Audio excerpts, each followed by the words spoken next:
தோழர் வணக்கம். நேத்து நீங்க ஒரு அறைகோள் விடுத்திருந்தீங்க. அரஸ்டான இடத்துல இருந்து ஒரு வீடியோ போட்டிருந்தீங்க. கட்சி பேதங்களற்று எல்லா கட்சிகளும் எல்லா இயக்கங்களும் ஒன்று சேர்ந்து இந்த போராட்டத்தை முன்னெடுக்கணும் அப்படின்னு. அந்த வீடியோ பார்க்கும்போது எல்லாரும் வரணுன்ற அந்த உணர்வு ஏற்பட்டாலும் ஒரு பக்கம் அதற்கு பின்னால உங்களுக்கு அன்றைக்கு அடித்து சட்டை கிழிந்த நிலையில இங்க கைது செய்யப்பட்டிருந்தீங்க.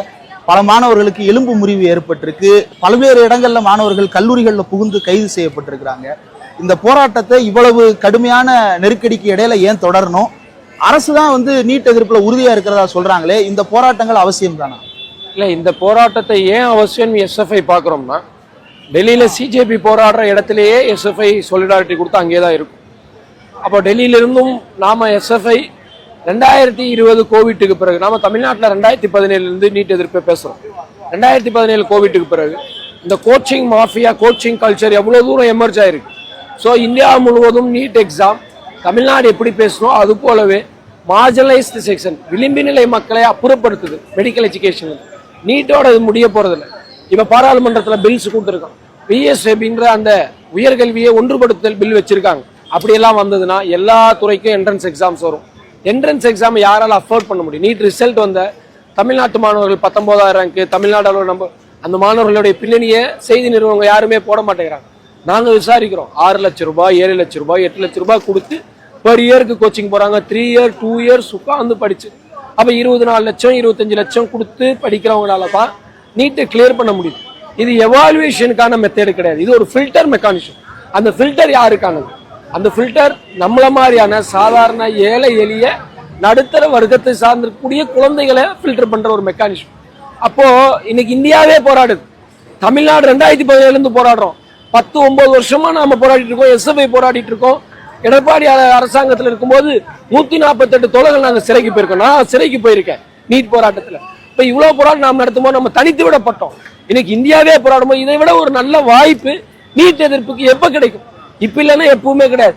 இந்த நேரத்தில் பொலிட்டிக்கல் டிஃபரன்சஸை பார்த்துக்கிட்டு அதை வேறுபடுத்தி மாணவர்களை பிரிக்கக்கூடிய வேலையை எந்த அரசியல் கட்சி தலைவரும் பண்ணக்கூடாதுங்கிறதா எங்களுடைய மையமான கோரிக்கை. இங்க தமிழ்நாட்டில் இருக்கிற அரசியல் கட்சிகள் அந்த சூழலினுடைய முக்கியத்துவத்தை புரிஞ்சு நடந்துக்கிறதா நினைக்கிறீங்க? புரிந்து நடந்து கொள்ளவில்லை என்பதுதான் என்னுடைய வருத்தத்துக்குரிய விஷயம்.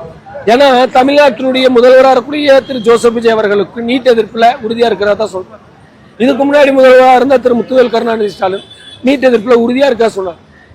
மோடிக்கு அடிப்படையிலேயே அடிமையா இருந்த எடப்பாடி என்ன சொன்னார்? நீட் எதிர்ப்புல இருக்கும். அப்போ நாம இந்த நீட் வந்ததுக்கு பிறகு பார்த்த 3 முதல்வர்களும் நீட் எதிர்ப்புல உறுதியா இருக்கேன்னு சொல்றோம். அப்ப இந்த 3 பேருக்கும் பல பொலிட்டிக்கல் டிஃபரன்சஸ் இருக்கு. பட் நீட்ல ஒற்றுமையா இருக்கீங்களே, இந்த ஒற்றுமை மாணவர்கள்ட்ட உருவாகும். அப்போ எப்படி உருவாகும்?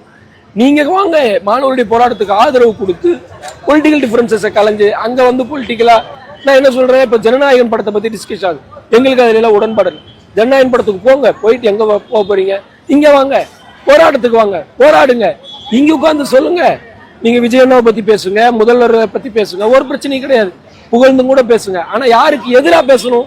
மோடி அரசாங்கத்துக்கு எதிராக. தர்மேந்திர அப்போ சில பேர் விளக்கம் கொடுத்துட்டு இருக்காங்க. என்ன, அவன் ஃபேர் நீட்டு கேட்கறான், நாம பேன் நீட்டு சொல்றோம். அவன் ஃபேர் நீட்டு கேட்கறான். தமிழ்நாட்டில் போராடினா தானே பேன் நீட்டுன்னு ஒரு கோரிக்கை இருக்கிறது தெரியும். அப்ப யாரு சொல்லுவான்? நாம தான் சொல்லணும். தமிழ்நாடு பேன் நீட்டு கேட்கறதுடைய முக்கியத்துவத்தை பெங்கால்ல இன்னைக்கு போராடுறான், மும்பைல போராடுறான், டெல்லியில மட்டும் இல்லையே. அவனுக்கு போய் சேரணும் அப்படின்னா நாம போராடாம போய் சேராது. சும்மா உட்கார்ந்துட்டு நம்ம பேசக்கூடாது. அரசியல் வேறுபாடுகள் இருக்கும், அது வேறு. இது தமிழ்நாட்டின் போராட்டம். எப்படி மொழி போராட்டத்தை இந்த தமிழ்நாடு சந்திச்சது? 1000 அரசியல் கட்சி இருந்தது. காங்கிரஸ் தவிர மீது எல்லாம் ரோட்ல இருந்தான். இன்னைக்கு பிஜேபிக்கு தவிர மீது எல்லாம் ரோட்ல இருக்கணும். அதுதான் எஸ்எஃப்ஐ நாங்க முயற்சி பண்றோம். அது ஒரு குறிப்பிட்ட இடத்துக்குள்ள முடங்கி போகாமல் பரவலான போராட்டத்துக்கு வாய்ப்பு இருக்கக்கூடிய பொதுத்தளத்தை நோக்கி நகரணும்னு 3 நாளா முயற்சி எடுக்கிறோம். ராஜரத்னம் ஸ்டேடியம் பர்மிட்டட் பிளேஸ் தான், அங்க போனா கைது பண்றாங்க. பனகல் சாலிகை பர்மிட்டட் பிளேஸ் தான், அங்க போனா கைது பண்றாங்க. இன்னைக்கு நாங்க ஏன் இந்த பிரச்சனையை ஆளுநர் மாளிகைட்டு கொண்டு வந்திருக்கோம்னா, ஒன்றிய அரசுக்கு எதிராக இந்த போராட்டம் நடக்குது. பல பேர் இது மாநில அரசுக்கு எதிராக, அவருக்கு எதிராக இந்த திருப்புறாங்க. இல்ல, இது ஒன்றிய அரசுக்கு எதிராக. தர்மேந்திர பிரதான் பதவி விலகுறது ஒரு அமைச்சரோட முடிகிற பிரச்சனை கிடையாது. தர்மேந்திர பிரதான் பதவி விலகுனா it is failure of Modi government, Modi governance, Modi's ministry. அப்ப மோடி அரசே பதவி விலகினதுக்கு சமமானது. அப்ப இந்த போராட்டத்துடைய எவ்வளவு முக்கியத்துவம்? அவ்வளவு சீக்கிரம் பதவி விலகிடுவாரா? இன்னைக்கு பிரதமர் ட்வீட் போட்டிருக்காரு, மாணவர்களுடைய எதிர்காலத்தை விட எங்களுக்கு வேற ஒரு முக்கியமான விஷயம் கிடையாது, நாங்க தனி நீதிமன்றம் அமைக்கிறோம். இவ்வளவு நாள் என்ன பண்ணாரு நரேந்திர மோடி? அப்ப எதுக்கு லத்தி சார்ஜ்? நேத்து நைட் ஏன் லத்தி சார்ஜ் நடந்தது? இன்னைக்கு காலையில் ட்வீட் போடுற நரேந்திர மோடிக்கு லத்தி சார்ஜை பத்தி தெரியாதா? பேட்ச் இல்லாம காவல்துறை டெல்லியில வராங்க, தமிழ்நாட்டுல எப்படி வர முடியுது? அப்ப தமிழ்நாடு அரசுக்குள் RSS ஊடுருவி இருக்கா? இதை இந்த அரசு கவனிக்கணுமா இல்லையா? நீங்க பாருங்க, என்னால பேசவே முடியல, தொண்டையை பிடிச்சு தூக்குறாங்க. இந்த அநியாயத்தை ஏன் காவல்துறை கட்டவிழ்த்து விடுது? இதற்கு பொறுப்பான முதல்வர் என்ன சொல்லணும்? அனுமதி வழங்குறதுக்கு காவல்துறைக்கு உத்தரவிட முடியுமா முடியாத சட்டத்தின் வழிகள்ல இருக்கும்போது ஏன் அனுமதி மறுக்கிறீங்க? இன்னைக்கு எங்களுடைய டிமாண்ட் அதுதான். எங்களுக்கு ஒரு பொதுத்தளத்தை ஒதுக்கி கொடுங்க. நாங்க மோடி அரசுக்கு எதிராக நீட் எதிர்ப்புக்காக அரசுக்கு கை கொடுக்கிறோம். அரசு நீட் எதிர்ப்பு உறுதியா இருக்கல, நாங்க அரசுக்கு கை கொடுக்கிறோம், எங்களுக்கு அனுமதி கொடுங்க. நான் உங்களை ரொம்ப சிரமப்படுத்த விரும்பல, தொண்டை ரொம்ப பாதிக்கப்பட்டிருக்கு. நிறைவா ஒரே ஒரு கேள்வி. சமூக வலைதளங்கள்ல பல வகையான விமர்சனங்கள் வருது. அதுல ஒரு விஷயம் ரொம்ப பொதுமைப்படுத்துறதா இருக்கிறத பார்க்க முடியும்.